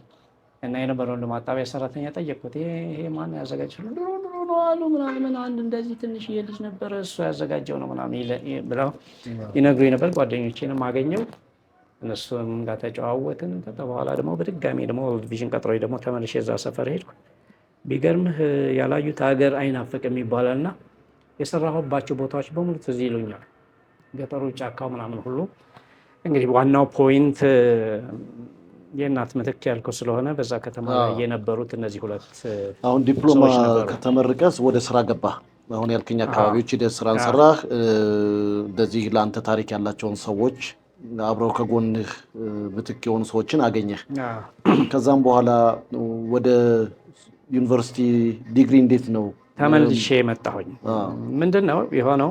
ያው እንግዲህ ቅድም እንደነገርኩህ የመግቢያ ነጥቡ ተሻሽሎ ዲግሪ እንገባለን ብለን ዲፕሎማ ስለገባን በፖይንት ቱ ልዩነት የዩኒቨርሲቲ የገቡ ዲግሪ ፕሮግራም የተማሩ ጓደኞች ስለነበሩኝ ቅናቱም አለ። እኔ 2 ዓመት ዲፕሎማ እና 2 ዓመት ዲግሪ ተምሬ 2 ዓመት ዲፕሎማ ተምሬ እና 2 ዓመት ስራ ዓለም ላይ ስቆይ እነሱ 4 ዓመታቸውን ጨረሱ። ልክ እነሱ ሲጨርሱ እኔ ፕራይቬት ተፈትኜ ዩኒቨርሲቲ ገባሁ። 6 ኪሎ ሶሲዮሎጂ ዲፓርትመንት ጆይን አረኩኝ። ያው ሐኪም እሆናለሁ የሚለው ፍላጎት በፕራይቬት አፕሊካንት 4 ነጥብ ካልደፈንክ ሕክምና ሳይንስ ውስጥ መግባት ነው ስለማይቻል ወደ ማህበራዊ ሳይንስ ፊልድ ውስጥ ገባሁ። እሱም ደግሞ ያቺ የ2 ዓመት የስራ ልምዴ የነበረውን ማህበራዊ ኑሮ ጠንቁን HIV መጥቶ ነበር ብያለሁኝ። ኦርፋን ልጆችን ሳይ እናትና አባት የሌላቸውን ሶሻል ወርክ ነው ሶሲዮሎጂ ብቸኛ አማራጭ የሆነው ሶሲዮሎጂ ልማር አዲስ አበባ ዩኒቨርሲቲ መጣሁ። በዛን ሰዓት ወባ ይዘኝ ነበረ። እዛ ውስጥ እያለሁኝ በጣም ክሮኒክ የሆነ ኢልነስ ነበረብኝና ህመም ነበረብኝና ምን እንደሆነ ሳይታወቅ ቀርቶ መሀል ላይ ዳውድነል አልሰር የጨጓራ አልሰር የሚደማ ዴቨሎፕ አድርጌ ነበር እና በጣም አቅሜም ተዳክሞ ነበር እና ዩኒቨርሲቲ ስትገባ ያንን የተዳከመ አቅም ይዘከባል ነው። ዩኒቨርሲቲ ተማሪ ሆኖ የካፌ ምግብ በልቶ 4 ዓመት ተምሮ መውጣት ከባድ ነበርና እዛም ላይ እንደነገርኩ መልካም ጓደኞች አገኘሁ የማስጠናቸው ወይም ደግሞ ሜንቶር ማድረጋቸው። ከዛም ውጭ ደግሞ ፖለቲካሊ አክቲቭ የሆኑ ቪዚቢሊቲያቸው አሁን ታዋቂነታቸው በሚዲያ ድረስ የሚታወቁ እነ አበበ ገላው፣ እነ ጸጋዬ ረጋሳ አራርሳ፣ እነ ተድላ ወልደ ጊዮርጊስ የቴዎሎጂ ፕሮፌሰር ነው፣ ምሁር ነው። እነዚህ ልጆች ወዳጆች የነበሩ በጣም መልካም ጊዜ ነበረን። ብርቱካን ሚደቅሳ አሁን በፖለቲካው ዓለም የሚታወቁት የሆነ ሰርክል ነበረን። እነዚህ ልጆች ጋር በምውልበት ሰዓት መዋር ቀደም ሲል የኦርቶዶክስ ግሩፕ አገኘው። ምስካየ ኅዙናን መድኃኔዓለም የሚባለው የሄድኩ ሃይማኖታዊ ትምህርት ለመጀመሪያ ጊዜ ሃይማኖት የገባኝ ዩኒቨርሲቲ ገብቼ ነው። ምን እንደው በደርግ ዘመን አድገህ ኮሚኒዝም አድገህ ማንንም አትከተል። በተለይ ደግሞ በዛን ዘመን ኢቨን በቤተሰብ ውስጥ ትራዲሽናል ፕራክቲስ ወይም ይሄን ጨሌ ምናምን አቴቴ ምናምን የሚያደርጉትን ነገር እንጂ ሃይማኖት ለጥቂት ሰዎች ብቻ የተፈቀደ ነው ይመስል የነበረው እኛ ልጆች እያለን ሳይገባኝ ምንም ሳይገባኝ ስለነበር መጀመሪያ የኦርቶዶክስ ግሩፕ ውስጥ አሁን ማህበረ ቅዱሳን ውስጥ ያሉ ታዋቂ ልጆች ጋር ፌሎሺፕ ነበረኝ። ከዛ በኋላ ደግሞ ፕሮቴስታንቶች ጋር አሁን ፕሮቴስታንት ብሎ የሚታወቀው በጣም የቅርብ ወዳጆቼ የነበሩ ልጆች እነሱ ጋር ፌሎሺፕ ማድረግ ጀመርኩ። ብዙም ላይ ፖለቲካውም ላይ ብዙም ንቁ አልነበርኩም ቢገርምህ። እኔ አሁን ተማሪዎቼን ከሄቪሊ ወይም ደግሞ በዛ ውስጥ ገብተው ሳያቸው እንደምን ገብቷቸው ነው እያልኩ ጠይቃቸዋለሁ ነው። ለምን በቀላሉ ወጣትነት በቀላሉ በአደል ትልልቅ ሰዎች ማኒፕሌት እንደሚደረግ ኤርሊስት ያኔም አስታውሰዋለሁኝ እና ጓደኞቼን ጠይቃቸው ነበር እና አሁን አሜሪካን ሀገር በሚዲያ ነገር ላይ ይሰራል፣ እንግሊዝ ሀገርም ኖረዋል፣ ስታንፈርድ ዩኒቨርሲቲ ውስጥ ፌሎም ሆኖ አገልግሏል። ኢሳትም ላይ ሲሰራ ነበር። አሁን ምን ላይ እንዳላላቅም እነዚህ ጓደኞቼ የነበረን ኢንቲሜሲ ያም የቤተሰብ ምትክ ነው። በቃ ቤተሰባዊ ፌሎሺፕ ነበር። ሃይማኖታዊም ፌሎሺፕም እንደዚሁ ጠንካራ ነበር። ያችን የ4 ዓመት ጊዜን ከዶናል አልሰር ጋር አለፍኳት። ምንድን ነበር የተማርከው ዩኒቨርሲቲ? ሶሲዮሎጂ ሶሻል አድሚኒስትሬሽን ይባላል። ያ ታይም አሁንም ካለህ የጨጓራ ህመም ጋር ኤድስ እንዲሁስ ሰዎችን እንደ ጉድ የሚፈጅበት ዘመን ነበር። እንኳን ሆነብኝ ነው ያልኩት። እኔ እንደው በዛን ሰዓት ለቀቅ ብዬ ወጣትነቴን እንደመራኝ ሄጄ ቢሆን እኔ በህይወትም አልኖርም ነበር። እና የምናውቃቸው ልጆች በዛውም የተቀሰፉ ያጣናቸዋሉ። በፖለቲካው ዓለም ውስጥም ደግሞ ኢንቮልቭድ ሆነው ከሀገር የተሰደዱ አሉ። በጣም ያልነገርኩህ አጋጣሚ ቢኖር በዛን ዘመን እኛ ተማሪዎች እያለን ነው ደርግ ወድቆ ኢህአዴግ የገባው። ከዛም በፊት ደግሞ የኤርትራን ሪፈረንደም በመቃወም የቡጥሮስ ጋሌ መጥቶ ለተቃውሞ ሰልፍ ወጥተን ነበረ። እኔ ባልወጣም ማለት ነው። ብዙ ተማሪ የተደበደበበት በአጋጣሚ ሆነው ብዙ ተማሪ አልሞተም እንጂ ተከበን የተደበደብንበት ወቅት ነበር። ከዛ ይልቅ መንግስቱ ኃይለማርያም እንግዲህ ኮሎኔል መንግስቱ ኃይለማርያም ፕሬዚዳንቱ የመጨረሻ ዘመናቸው ላይ እኛ የኢህአዴግ ኃይል እየተጠጋ በመጣ ጊዜ ተማሪው የምግብ ችግር አንስቶ በምግብ ነገር ላይ ትልቁ ዝግብግቢ ነበር። ያ ኮሚቴ ወደ ፖለቲካ ተቀይሮ ኮሎኔል መንግስቱ መጥተው ያናግሩን ፕሬዚዳንቱ የሚል ጥያቄ ቀርቦ መልክተኛ ተልኮ እሺ እመጣለሁ አሉ። ሊመጡ ነው ተባለ። በስማ መንገድ ሊመጣ ነው ተባለ። ልደት አዳራሽ ተፈትሽን ምናምን ችን ሳይቀር ከመንግስቱ ጋር ልንሰበሰብ ገባል። ሰው እችን ኢቨንት ይወዳታል ነው ለመስማት ብናገረው ጥሩ ነው።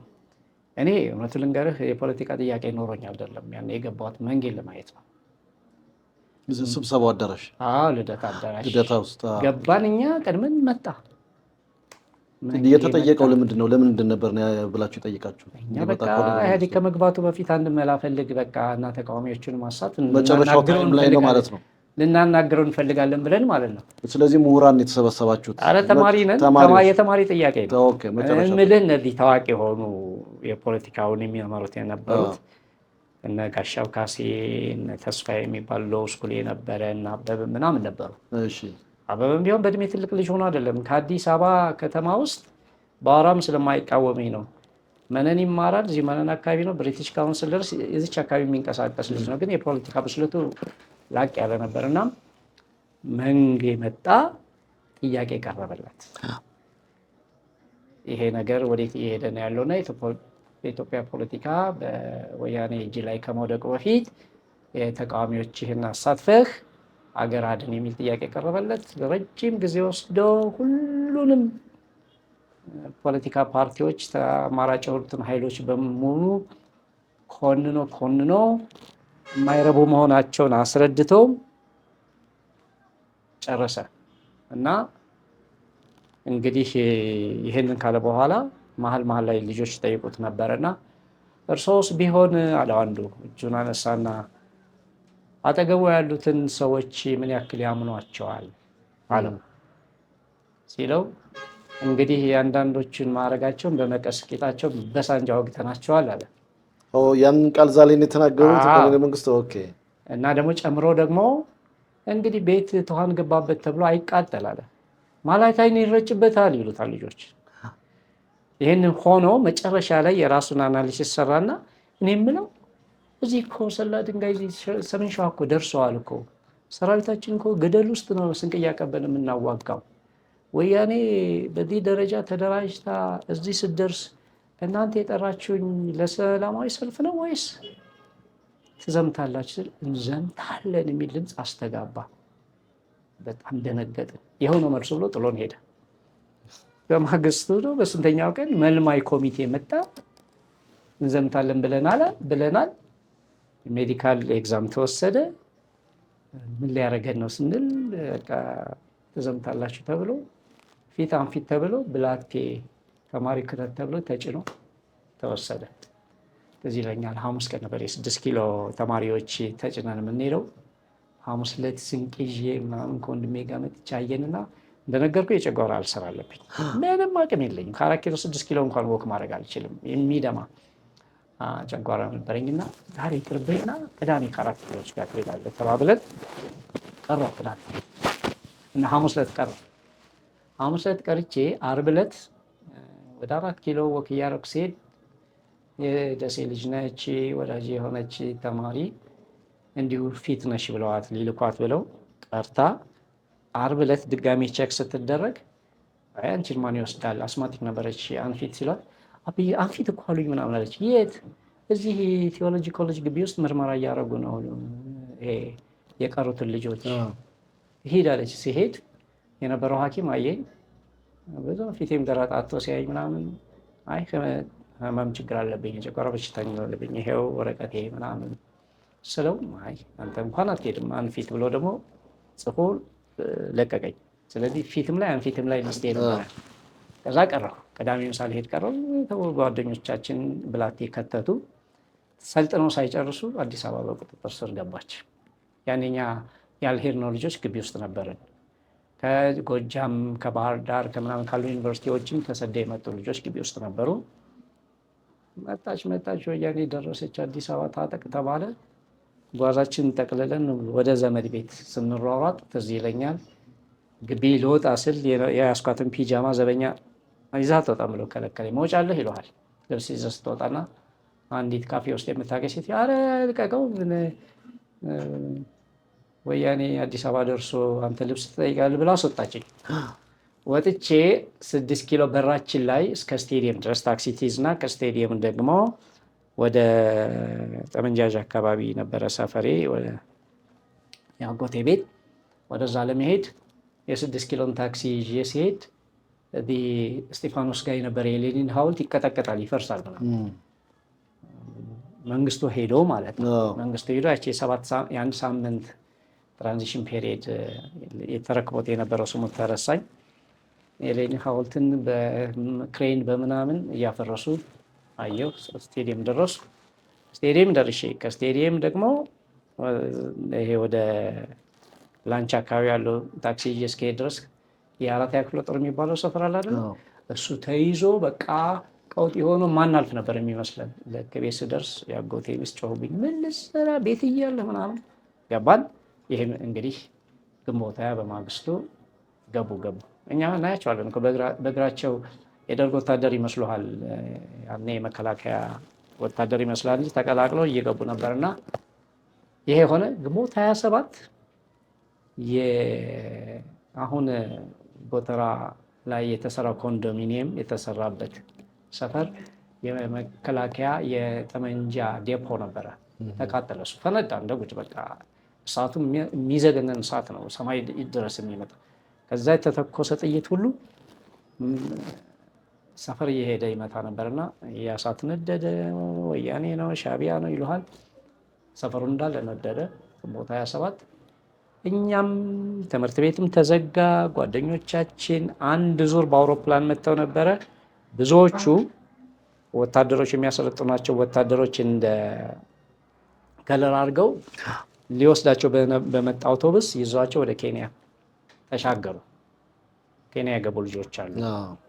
ከፊሎቹ ደግሞ በእግራቸው ወክ አድርገው የታጠቁትን ትጥቅ ይዘው ሐዋሳ ወክ አድርገው የገቡ አሉ። እና የሐዋሳ ከተማ ሕዝብ እንደነገሩኝ 20 ተማሪዎች በቤቷ ያሳደረች እናት አለች። አብልታ ጠጥታ የታክሲ ሰጥታ ወደ እናታቸው የቀላቀለች ሐዋሳ ከተማ ሰው ያን ሁሉ ተማሪ ተቀብሎ አብልቷ ጠጥቶ ወደ አዲስ አበባ ወደ ወላጆቻቸው መለሳቸው።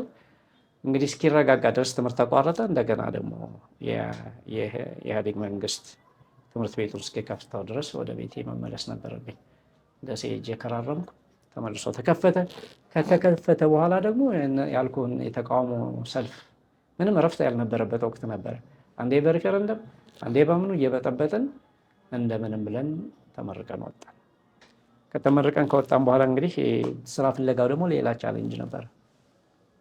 ዘመኑ ተቀየረ። በኢትዮጵያዊነት ሳይሆን በብሔር ተለክተህ ስራ የምታገኝበት ዘመን መጣ። ከዚህ ይለኛል ተመርቀን ኤፈርት ወይም ደግሞ ያኔ የትግራይ ልማት ምናምን ማህበር የትግራይ ልጆችን ይጠራል። ኦሮሚያ የሚባል መንግስት ተፈጥሯል። ኦሮሞዎችን ይጠራል። የሆነ ነገር ይጠራል። የሚጠራን አጣን እኛን ደግሞ በመሀል ላይ። ስለዚህ ዘመድ ፍለጋ እንግዲህ በዲፕሎማ ስሰራ የነበርኩ ሰውዬ ስራ አጥኜ ቁጭ አልኩኝ ዲግሪ ይዤ። አንድ ወቅት ስልክ ደረሰኝ። ያኔ ሞባይል ስልክ የለም፣ የቤት ስልክ ነው። አጎቴ ቤት ተደወለና የአጎቴ ልጅ ዲፕሎማም ስማር ሻሸመኔ ነበር፣ እዛው ሻሸመኔ ይሰራ ነበር። የአጎቴ ልጅ አንድ አየለ የሚባል ደሴ የማውቀው ልጅ የወላይታ ልጅ ነው። ከደሴ ሁሉም በየብሔር ተብለው ሲሰበሰብ ሐዋሳ ገብቷል። ጥሪ ተደርጓል። ቢገርምህ ሁሉም ወደ ክልሉ ነው። አንድ ተረት አለ እየወገንህ ቢሉት የ100 ዓመት ቆዳ እየሮጠ ሄዶ ተራቆመ ይባላል። ድሮ አማርኛ ስንማር ጥሪ ቀረበና ሰውን ወደ እናቱ ጉያ ወሰደው። ኦሮሞ ወደ ኦሮሚያ፣ ወላይታ ወደ ወላይታ። እነዛ ልጆች ደሴ ከተማ ውስጥ የምናውቃቸው ብሔራቸውም እንደሆነም አናውቃቸውም ነበረ። ሄዱ። ብሔር ጥያቄ አልነበረም ከዛ በፊት አልነበረም። ምን አውቅ ነው። አየለ የት ሀገር ልጅ እንደሆነም አናውቀውም። አየለ ወንድሜን አግኝቶ የወላይታ ልጅ ነው። አቤ ስራ አግኝተዋል ሲለው አላገኘም ሲለው ስልክ ቁጥር ተቀብሎ ደወለልኝ። ተቀጠርክ አለኝ። አላገኘው እባክህ፣ አሁን ሁሉም የሚጠራው የራሱን ነው ስለው እና እኛ ጋር ደቡብ ማለት ነው። ደቡብ ደግሞ ያኔ መልቲካልቸራል ነው፣ የቅይጥ ሀገር ነው። እና ና ቫካንሲ አለ ቤት ነው ያለኝ። ማጂ ትሄዳለህ አለኝ። ማጂ መሄድ ነው። ማጂ የሚባል ህፃኑ የሰማው ዘፈን የት ጋር እንደሆነ አላውቀውም። ያኔ ጎግል የለ ሰርች አታደርገው። እሺ ብዬ ሄድኩኝ። ቤንች ማጂ ትሄዳለህ ብሎ ወንድሜ ቤት ሻሸመኔ ያረፍኩኝና ሐዋሳ ሲሄድ ያ ቦታ ተይዟል፣ ጂንካ ልላክህ አለኝ።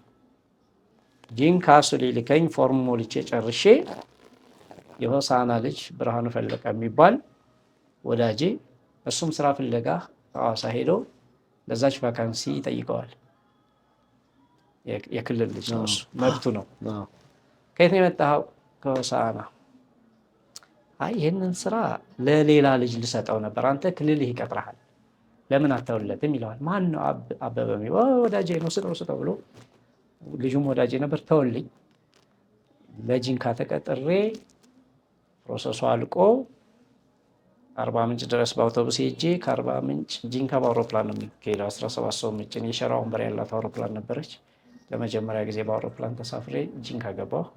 ጂንካ በማህበራዊ ሰራተኛና ማህበራዊ ቢሮ የማህበራዊ ኑሮ ጠንቆች ኤክስፐርት ተብዬ ጂንካ ላይ ስራ ጀመርኩኝ። ደግሞ አዲስ ህይወት ነው እንግዲህ እዛ። እሺ እንግዲህ ስንት ዓመት ሰራህ እዛ? 3 ዓመት። 3 ዓመት። እሺ ከዛ በኋላስ የነበረ ላይፍ ምንድነው?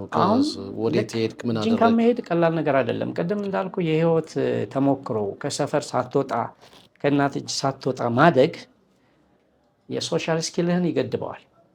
ለዚያች የ2 ዓመት የዲፕሎማ ዓለም ልምዴ ጠቀመችኝ። ሁለተኛ ደግሞ ዩኒቨርሲቲ በገባሁበት ጊዜ የኦርቶዶክስ ማህበረ ቅዱሳን ግሩፖች፣ የፕሮቴስታንቱም ግሩፖች ውስጥ መቀላቀሌ ሶሻል ስኪሌን ጨመረልኝ። ትንሽ አሁን ፈታ ብያለሁኝ። ጂንካ ሲሄድ አውሮፕላን ላይ በጉንጩ ጫት የያዘ ልጅ አገኘኝ። የሚገርምህ መጀመሪያ ያገኘህን ሰው ነው የምትመስለው።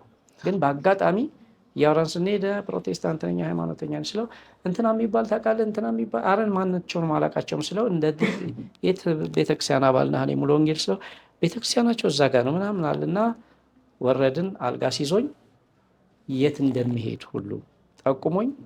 ይገርማል እኮ አንዳንድ ጊዜ ጫት ቤት ሊወስደኝ ይችል ነበር፣ ራሱ እንድመስል ሊያደርገኝ ይችል ነበር። ወስዶ ወዳጆቼ ጋር አስተዋውቆኝ፣ የሚጠቅሙኝ ሰዎች ጋር አስተዋውቆኝ ኑሮ ጀመርኩ። እዛም ደግሞ የእናት ምትክ አገኘሁ። ቤተክርስቲያን ሽማግሌ የነበረው ከሙስሊም ባክግራውንድ የመጣ እኛ ቃይ ሰይድ እንለዋለን፣ ፓስተር ሰይድ እና ሚስቱ ዝናዬ ትባላለች። እነዚህን ሰዎች ስም ባልጠራ ንፉግ ነው መሆኑ። 3 ዓመት ጊዜ ውስጥ እኔና ጓደኞቼ ቀጥ አድርገው ቅር እንዳይለን እንዳይከፋን ያገለገሉን፣ ስሜታችን እንዳይጎዳ ያኖሩን ነበሩ። በጥሩ አጋጣሚ ብቻህን ኖሮ ትጀምርና ሰው ጋር ስትተዋወቅ ደግሞ 2፣ 3፣ 4 እያለን በአንድ ላይ ቤት ተከራይተን ኖር ስለነበረ አብረውኝ የኖሩትን ወዳጆቼን ስም መጥራት ግዴታዬ ነው። አብርሃም አባይነህ የሚባል ልጅ አሁን አዲስ አበባ ነው። እሱም ተስፋዬ ለገሰ፣ ተስፋዬ ተዘራ የሚባሉ እና እኔ 4 በአንድ ቤት ውስጥ እንኖር ነበር። እነዚህ በሙሉ መጠራለህ ልጅ አሁን በአሁኑ ሰዓት ድልቀቅ ያለ ኖሮ የሚኖሩ የተሳካላቸው ልጆች ናቸው። ግን ጂንካ ትኋን እና ቁንጫ ባለበት ውስጥ ነው የኖር ነው። ራሱ ቤተክርስቲያኗ እንደ ኦርቶዶክስ ቤተክርስቲያን በህንፃ የታነጸች አይደለችም። ቅዳሜና እሑድ በትለቀለቃለች። ከሰኞ እስከ አርብ ድረስ ቁንጫና ተዋን የሚተራመስባት የፕሮቴስታንት ቸርች ውስጥ ነው የኖርነው። እዛም እነዚህን ሰዎች አግኝቼ ያችን 3 ዓመት ዘመን በጥሩ ሁኔታ ኖር ያለው ስሰራ የማህበራዊ ኑሮ ጠንቆች ኤክስፐርት ስለነበርኩ እስከ ኬንያና ሱዳን ድንበር ድረስ ይሄድ ነበረ። ምን ሰራህ በለኝ እዛ ለሚዲያ ልበቃ ትልቁ ሰክሰስ የሚለው ምናልባት የማይፈለጉ ልጆች የተባሉ የሚጠባሉ በስተጀርባ የሚል መጽሐፍ ካነበባችሁ እሱ ካልቸር እንዳለ ነገሩኝ። የፍቅረ ማርቆስን መጽሐፍ አነበብኩ። ምን ማለት ነው እሱ? ከፍቅረ ማርቆስም ጋር አስተዋወቁኝ። በተለይ በሐመር እና በጸማይ ብሔረሰብ ባህል ምናልባት በእናም ሳይቀላቀል አይቀርም በእነሱ መንፈሳዊ መረዳት ልጅ ከተወለደ በኋላ የሰይጣን አገልጋይ ወይም ደግሞ የሰይጣን ባህሪ ይገለጥበታል ተብሎ የሚገመቱ ምልክቶች አሉ። አንደኛው የወተት ጥርስ በሚያወጣበት ጊዜ የላይና የታች ጥርስ የሚባል ሲኩዌንስ አለው። ሌላኛው መብቀል ሲገባ የታችኛው ከበቀለ በእነሱ አንደርስታንዲንግ ይሄ ሰይጣን ተገልጦበት ነው የሚሉትና ገለው ይጥሉታል። ወይም መንገድ ዳር ለአንድ ሰው አንስተው እንዲያሳድገው ይተውታል። ለምን ስትላቸው የቤተሰብና የአካባቢው ጠንቅ ይሆናል። ሜሺ ነው የሚሉት፣ የሰይጣን ልጅ ነው ብለው ነው የሚጥሉት። አንድ እሱ ነው። እንዲሁ የወተት ጥርሱንም ሲነቅል ያንን ቅዱስ የሚባለውን ሲኩዌንስ እንትን ጠብቆ ካልተነቀለ እንዲሁ አደጋ ነው። ወድቆ እንኳን ቢሰበር ማለት ነው ይሄ ልጅ የሰይጣን ተገለጠበት ብለው ይጥሉታል። ይኸውልህ ዝናብ ሲዘንብ ከቀንድ ከፍሎ ከከብት ቀንድ ከፍሎ ይዘንባል የሚል አባባል አለና አስበው፣ ከዚህ ወዲህ ዘንበው ከዚህ ወዲህ አይዘንበው። ዝናብ እዚህ ሰፈር ዘንቦ እዚህ ሰፈር ካልዘነበ ሚንግ ያለ ማለት ነው ተብሎ ይፈለጋል። የደበቀች እናትን ብትሆን ተጠንቶ ነጥቀው ከእናቱ ነጥቀው ገደል ይጥሉታል ወይም ይገሉታል፣ በድንጋይ ይወገራል፣ በሆነ ምቻ ነገር ያስወግዱታል።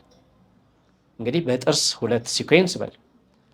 ሶስተኛው ያለ ጋብቻ በሚደረግ የጾታ ግንኙነት ልጅ ቢጸነስ ባህላዊ አስወራጆች አሉ። ማህፀን ውስጥ ፈልገው ሆድ ውስጥ ፈልገው በቃ ጽንሱን ገለው ያስወጡታል። ከተወለደ ያለ ሽማግሌዎች ምንድነው ብሌሲንግ ወይም ደግሞ ምርቃት ወይም ደግሞ ከጋብቻ በፊት ስለተወለደ እሱም የማይፈለግ ልጅ ነው፣ የሰይጣን ልጅ ነው ተብሎ ይጣላል። እንደ እርግማን ነው የሚቆጠረው። አዎ በቃ ሴት ልጅ ኢቫንጋዲ ጭፈራ ላይ ከማንኛውም ወንድ ጋር መደነስ፣ መጨፈር፣ ግብረ ስጋ ግንኙነት ማድረግ ትችላለች በእርሷ ምርጫ እስከሆነ ድረስ። ወንድ ሴትን መድፈር አይችልም፣ ማስገደድ አይችልም። መራጯ ሴት ነች። ያ ጀግና ነው የኔ በቃ ልብ ያረፈበት ነው ካለች እስክታገባ ድረስ ነፃ ነች። መውለድ ግን አትችልም። በአጋጣሚ የሚጸነስ ከሆነ ትራዲሽናል በርዝ አቴንዳንት ባህላዊ ወሊድ ተከላካይ ያሉ የራሳቸው ትራዲሽናል ሜትድ አለ። እዛ ተደብቃ ሄዳ ታስወርደዋለች እና ይህ ልጅ ከተወለደም ይገደላል። 3 በል ጋብቻ ተፈጽሞ የሽማግሌ በረከት ሳታገኝም ደግሞ ሳትባረክ ከወለደችውም አሁንም ፖቴንሻል ኢነሚ ወይም ደግሞ ለማህበረሰቡ ጠንቅ የሚሆን ልጅ ትወልዳለች። እሱም ይወገዳል። ከዛ ደግሞ ሁለተኛዋን ልጅ የበርዝ ስፔሲንግ አለው፣ የነሱ ትራዲሽናል ስፔሲንግ አለው። ሳትጠብቅ ከወለደች ሁለቱን በአንድ ላይ መደዳ አበላሸች፣ በቃ ተበከሉ ተብለው ስለሚቆጠር ሁለቱም ይወገዳሉ። በሌላ ካልቸር ደግሞ ኤርቦሬ ውስጥ መስለኝ አካል ጉዳተኛ ሆኖ ከተወለደ ይወገዳል። መንታ ሆኖ ከተወለዱ ይወገዳሉ። ይህንን ነገር ከፍቅረ ማርቆስም ነው ብል ከቡስካ በስተጀርባ የሚለውንም አየሁት። የስራ ባልደረባዬ ከነበረም ስጦታው አሳየ ከሚባል ቀድሞ የሰራው ጥናት ነበር አየሁ። በዚህ ስራ ላይ መስራት አለብኝ ብዬ ዘመቻ ጀመርኩኝ። በየገበሬ ማህበር በየቀበሌው እየሄድኩኝ ማለት ነው። ስለዚህ ከሐመር አለቆች ጋር፣ ከጸማኮ አለቆች ጋር፣ ከበና አለቆች ጋር ማህበረሰብ ነው የምልህ እነዚህ መነጋገር ነበረብኝ የዞርኩና በዛን ሰዓት የቀጠረኝ ሰራተኛና ማህበራዊ ጉዳይ አቅም አልነበረም የበጀት። ስለዚህ ካቶሊክ የልማት ፕሮግራም ነበር፣ እነሱን እየለመንኩ መዞር ነበረብኝ። በዛን ሰዓት ይሄ ካልቸር ትክክል አይደለም ብሎ መናገር ከባድ አደጋ አለው። ስለዚህ በሌላው ውስጥ መሄድ ነበረብኝ። ስለ ፍጥረት ስርዓት ሃይማኖታዊም በሆነ ምድራዊም በሆነ ጥበብ እያስረዳሁኝ ቻሌንጅ ማድረግ ጀመርኩኝ። እንዲህ አንቀጠቅጣቸዋል። በቃ አንተ ሚንግ ያሳድግ ነው የምትለኝ ይለዋል። አንድ ጊዜ ቱርም የምትባል ከተማ ውስጥ የዛን ጊዜ የነበረው ኖርዌጂያን ቸርች ኤድ ይሁን አንድ የሆነ ኤንጂኦ ነበር፣ እሱ ስፖንሰር አድርጎን ጓደኛ ጋር ሄደን ኮንፈረንስ አዘጋጀን ከ5 ብሔረሰብ ሽማግሌዎች ጠርተን። ስለዚህ ልጆች መግደል በቃ ነውር ነው። ስለዚህ ለምንድን ነው የሚገደሉት የሚለውን አጀንዳ አድርገን ስናወራ በዛን ሰዓት ኤርቦሬ ውስጥ አንትሮፖሎጂ የሚማር ዴዘርቴሽኑን የሚሰራ ታደሰ ነው ስሙ፣ ትዝ ይለኛል። ገና ፒኤችዲ ሆኖ አልያዘም። ኤርቦሬ ውስጥ ይኖር ነበር እና ጥናት ስትሰራ በአንትሮፖሎጂ ልምድ ቤተሰብ ሆነ ነው ይሄ ኢትኖግራፊክ ሪሰርች ስትሰራ ኢንቪዚብል ሆነ ወይም ደግሞ ቤተሰብ ከሆንክ በኋላ ነው ጥናት የምንጀምረው። የቤተሰብ ከለላ አለው፣ እንደነሱ እንዳንዱ ነው። እኛ ግን እንግዶች ነን። እናንተ ልጆች አደጋ ውስጥ ናችሁ። በዚህ ካልቸር ላይ በዚህ የማህበረሰብ ልማድ ላይ በእናንተ ደረጃ እንዲጨክኑ ያናገራቸው የለም እና እንዳይገሏችሁ ማለት ነው። አስተርጓሚያችንንም ያስፈራራው ነበርና እንግዲህ እኛ ደፍረን መተናል፣ ስራችንን እንሰራለን፣ ተወናለሁ። ይህንን ዲስከሽን ቱርሚ ላይ ይህን ውይይት ቱርሚ ላይ እያደረግን ሐመሮች ንጉሳችን አልመጣም፣ አሁን መውሰን አንችልም። ከዛ ውጭ ግን እኔ ሚንጊ ልጅ ከማሳደግ እንካ በዚህ ጠመንጃ ግደለኝ አለኝ አንዱ ማለት ነው። እኔንም አስፈራራኝ። ቁጭ ብለው ይህን ውይይት ይሰሙ የነበሩ የጸማኮ ብሔረሰብ ኪንግ ናቸው። በእነሱ ቋንቋ ቦኮልኮ ይሉታል። ያው የትራዲሽናል ሊደር ነው። አባወካዩ ይባላሉ። የፎርማል ስማቸው አሊ አርማር ይባላል። በጣም ነቃ ያሉ ሰውዬ ነበሩና እጃቸውን አንስተው እስቲ እኔን ልናገር አሉ። እሺ ምንድን ነው ሲባሉ እዚህ ውስጥ አሁን በሙሉ የነገርህ ውሸት ነው አለ። እኔም ፈርተው ነው የሚዋሹ እንጂ ማንም እናት ልጇ ተነጥቆ እንዲገደል አትፈቅድም። ብዙ ነውር የምንላቸው ነገሮች ነገር ግን ያልተፈተሹ አሉ። እኔ አንድ ጊዜ ምን አደረኩኝ አሉ። ይሄ ራይት ኦፍ ፓሴጅ የሚባል ልክ እንደ ገዳ ሲስተም እነሱም ጋር አላቸው። በእድሜ ወደሚቀጥለው ጀነሬሽን መሄድና ኤርቦሬዎችና ኤርቦሬ የሚባለው እንግዲህ የሰማይ ድንበር ላይ ነው። በታች በኩል ጨው ባህር የሚባለው አለ። ከዛ ቦረና ነው። ስለዚህ የኦሮሞ ካልቸርም ይወርሳሉና ኤርቦሬዎች ይህንን ራይት ኦፍ ፓሴጅ ወይም ሽግግር ሲያደርጉ የኔዎቹ ሊቀሩብኝ ሆነ። እድሜ ወጣት ነበርኩኝና ያንን ደንብ ማድረግ አልችልም ነበረ። ስለዚህ ልጆቼ ከሚቀርባቸው የሚደርሰው መቅሰፍት ይደረስብኝ ብዬ ደንቡን አከናወኑ። አልሞትኩም ማለት። ስለዚህ የሚደፈሩ አንዳንድ የአባቶቻችን የወረስናቸው ባህሎች ይኖራሉ። ሚስጥሩን ማቀው እኔ ነኝ፣ የሚንጊን ሚስጥር። ስለዚህ ስመለስ በ12ቱ የጸማይ መንደሮች እኔ አዋጅ አውጃለሁ። ልጅ ካሁን በኋላ እንደማይገደል ቃል ልገባለሁ። ምትክ ስርዓት እኔ አስተዋውቃለሁ ብለው ይሄን ሰለብሬት አድርገውን ወርክሾፕ አለቀ። ቀጣይ ወርክሾፕ የሴት ልጅ ግርዛት ላይ ኤርቦሬ ላይ ነበረን እና እዛ ስንሄድ የሴት ጉዳይን ሴቶቹ ይጨርሳሉ። ያው አባቦካዮ ልጄ እኔ ጸማይ ነች፣ የጸማይ ሴቶች አይገረዙም። ለኤርቦሬ ስለምትዳር በጣም ዘግናኝ የሆነ ግርዛት ነው የሚያደርጉት። እስከ መስፋት ድረስ የሚደርሰው ሶማሊያ አለ። ከዛ በላይ መተልተሉ ምናምን ያለበት ነው እና በእኔ ልጅ ጀምር አሉኝ። ለኤርቦሬ ልድራት ስለሆነ ካመነችልህ ሳትገረዝ ትዳር አሉ። ኤልቤሮ ምንድን ነው? ከጸማኮ እነሱ ጸማኮ ናቸው፣ ሴቶቹ አይገረዙም። ኤርቦሬዎች ግን ሴት ልጅ ገርዘው ነው የሚያገቡት። ጋብቻ ላይ ነው የምትገረዘው። ግርዛቱ እንዲህ ዝም ብሎ ክሊቶሪዲየም የሚባለው አይደለም። ኢንፊብሌሽን የሚባል ኤልቤሮ የት ነው የሚገኘው? ኤርቦሬ ብሔረሰብ የት ነው የሚገኘው? ነው ቦታው ደቡብ ኦሞ ውስጥ ነው። ደቡብ ኦሞ ውስጥ ነው። በካርታ ደረጃ የፈረንጆች እንትን ይሉታል፣ ሌክ ስቲፈን ይሉታል። እኛ ግን የጨው ባህር የምንለው ደረቅ መሬት አለ። እሱ ድመርተኛ ናቸው። በታች በኩል ደግሞ ቦረና ነው። ስለዚህ ያንን ግርዛት ለማስቀረት ፈልገን ስናወያይ ንጉሱ በልጄ ሞክራሉ። ልጃቸውን አሳምነን ያንን የጋብቻ ስርዓት ለማከናወን ብዙ ዲስከሽን ካደረግን በኋላ እህቷ እና ያለችና አናገረቻት። እሺ ያለችው ልጅ ፈሪ ይሉሻል። ምንድን ነው ያለቻት? ፈሪ ይሉሻል፣ ያልተገረዘች ይሉሻል፣ ስቲግማው እንዴት ትችያለሽ ስትላት እምቢ አለች መልሳ። ከዛ ያን ሳያሳካልን ቀረን። ልክ ያን ስራ ጨርስን ወደ ከተማ ስንገባ የሚዲያ ሰዎች ፈልገውት ነበር ይሄን የሚንጊውን ጉዳይ ለሚዲያ እናቅርበው ምናምን ሲሉ አይ እኔ እንደ አንድ ማህበራዊ ሳይንስ ባለሙያ ምልክቶች ሳላይ አላወራም፣ እስቲ ሚንጊ ልጅ ይወለድና ሲያድግልኝ ከዛ በኋላ ሚዲያ ላይ ታወጡታላችሁ ብዬ ከለከልኳቸው። ያው ተጽፎ ግን በዶክመንት ደረጃ አለ። እኔ በመካከል ስራ ለቅቄ ወርልድ ቪዥን ኢንተርናሽናል ገባሁ። አሁን ሌሎች የአመቱ ምንድነው መልካም ሰው በጎ ሰው ተብሎ አንድ የዛው አካባቢ ልጅ የተጣሉ ልጆችን የሚያሳድግ ሽልማት ወስዶ እንደነበረ ሰማለሁ። የተቀሩ አውዲዮዎች አሉኝ፣ የፕሪንት የሆነ ዶክመንቶች አሉኝ። አንድ ቀን ለጂንካ ዩኒቨርሲቲ ስጦታ አድርጌ ያቀርባቸዋለሁ። ለደሬ ካናዳ ሚዲያ ተከታታዮች ሞር ሰርች እንዲያደርጉ ስለ ሚንጋ ማን ነው መጽሐፉ ሚንጊ ማን የጻፈው ጸሐፊው ማን ነው?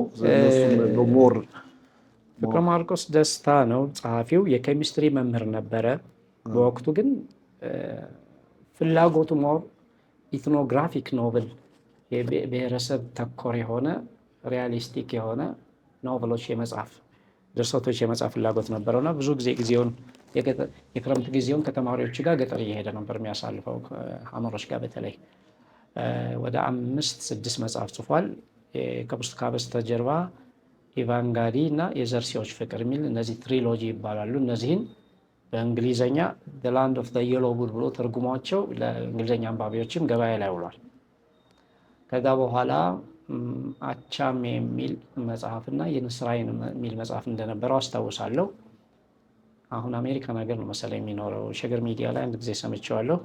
እዛ ከገባው በኋላ አልተገናኘንም፣ ግን በጣም ወዳጅ ነበረ፣ መልካም ልጅ ነበረ።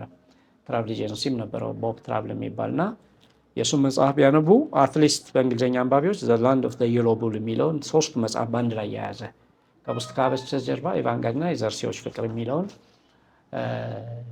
መጽሐፍ በአንድ ላይ የያዘ የእንግሊዝኛ ትርጉም አለው። ዘ ላንድ ኦፍ ዘ የሎ ቡል የሚል ማለት ነው። ከብስቱካ በስተጀርባ ያለው ምንድነው? ከአርባ ምንጭ ወደ ጂንካ ስትሄድ በረሃው ውስጥ እንደገባህ የብራሌዎች ሀገር እንደገባህ እርሻ ልማት አለ። ወደ ጸማይ መንደር ስትገባ ብስቱካ የሚባል የተራራ ሰንሰለት አለ። ከዛ ጀርባ ሀመሮች አሉ። በዚህ ሳይት ጸማኮዎች አሉ። ጸማዮች 12 መንደር አላቸው። ከዚህ ከሻላ ሉቃ ጀምሮ እስከ ኤርቦሬ ጫፍ ድረስ የጸማይ መንደር ነው። እንደዚህ ዞር ስትል ወደ ቱርሜ ስትሄድ የሀመር ከተማ ነው። ወደ ኖርዝ እንደገና ወደ ጂንካ ስትመለስ ደግሞ ዲማካ የሚባል የሀመር ከተማ አለ። ከዛ ጂንካ ትገባለህ። ቀጥታ ወደ ታች ከወረድክ ደግሞ ወደ ደቡብ ከቱርሚ ተነስተ 70 ምናምን ኪሎ ሜትር 70 ነው 100 ኪሎ ሜትር ከነዳህ ኦሞራቴ የሚባል የዳሰነች ከተማ ታገኛለህ። አሁን ራሳቸውን ችለው ወረዳ ሆነዋል መሰለኝ። ዳሰነችን ተሻግረህ በሌላ አቅጣጫ ኦሞን ተሻግረህ ስትሄድ ኛንጋቶ የሚባል ብሔረሰብ ታገኛለህ። የሱዳን ድንበርተኞች ናቸው እነሱ። የኦሞራቴ ከተማ አካባቢ ያሉት ዳሰነቾች ደግሞ የቱርካና ጎረቤቶች ናቸው። ሌክ ቱርካና የሚባለው አሁንም ፈረንጆች ስም መሰየም ይወዳሉ። ሩዶልፍ ሌክ የሚሉት ቱርካና ሌክ የኛ ኦሞ ወንዝ ሄዶ የሚገባበት ነው። ኦሞ ወንዝ ፊድ ያደርገዋል። የኦሞ መጨረሻ ነው። ሲሞላ የቱርካና ሌክ ወደ ኢትዮጵያ ይመጣል። ሲደርቅ ወደ ኋላ ሲያፈገፍግ እዛው ኬንያ ውስጥ ይቀራል። እዛ አካባቢ ላይ የሚኖሩት የኛ ተወላጆች የዳሰነች ማህበረሰብ ናቸው። ማዶ ላይ ደግሞ ያሉት ቱርካናዎች ናቸው። ቢገርምህ እኔ በነበርኩበት ጊዜ ወረዳው ኩራዝ ነበር የሚባለው። ኩራዝ የሚባል ተራራ ኬንያ ውስጥ አለ። ለምን ተራራው እዛ እናንተ እዚህ ስንላቸው ሚኒሊክ ድንበራችን እዛ ነው ብሎ እዛ ውስጥ በጠርሙስ ወረቀት ላይ ጽፎ ቀብሮልናል ብለው እስከ ኩራዝ ተራራ ድረስ ዳሰነቾች ይኖሩበታል።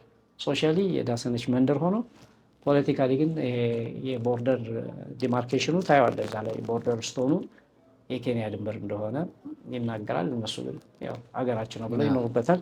ያ አካባቢ እንግዲህ ጂኦግራፊካሊ የሱዳን የኬንያ እና የኢትዮጵያ ኢንተርሴክሽን ያለበት አካባቢ ነው። ደቡብ ኦም ማለት እነዚህ ብሔረሰቦች አሉ። ሌላ ጥራልኝ ካልከኝ እነ ሙርሲ እነ ቦዲ የሚባሉ ይሄ በዶንጋ በድብድብ የሚታወቁት ሊፕ እንትን ሪንግ እዚህ ላይ ሸክላ የሚያንጠለጥሉት እነሱ አሉበት። ደጋው ላይ ስትመጣ አሪ የሚባለው ብሔረሰብ አለ። ጂንካ አካባቢ ያለው ማሌ የሚባል ብሔረሰብ አለ። ወደ 13 እንዲያሉ ብሔረሰቦች የሚኖሩበት ዞን ነበር በዛን ጊዜ። አሁን ልዩ መዋቅር አለው። በትክክል አላስታውሰው። እንግዲህ ሚንግ የሚለውን ነገር ለማንበብ የሚፈልግ ሰው በእንግሊዘኛ የፍቅረ ማርቆስን ዘ ላንድ ኦፍ ዘ የሎ ቡል የሚል ሀበሻ የተረጎመው እንግሊዘኛ ነው። ምናልባት ፐርፌክትሊ ፍሌቨርድ ላይሆን ይችላል። እንግዲህ እስካሁን የምትከታተሉት ደሬ ካናዳ ሚዲያ ነው እና እንደዚህ አይነት አስተማሪ የሆኑ እንደገና ደግሞ ለኢትዮጵያ ታሪክ የሰሩ የተረሱ ሰዎች ካሉ ጥቆማ አድርጉልን። ኢንተርቪው እናደርጋቸው እንፈልጋለን። የራሳችሁም ታሪክ ያላችሁ ሰዎች ካላችሁ እዚህ ታች ላይ ባለው ስልክ ቁጥር አድራሻችን ኮንታክት ማድረግ ትችላላችሁ። ተመልሰን ከዶክተር አበበ ጋር እንመጣለን። እስከ ጊዜው መልካም ቆይታ። እናመሰግናለን።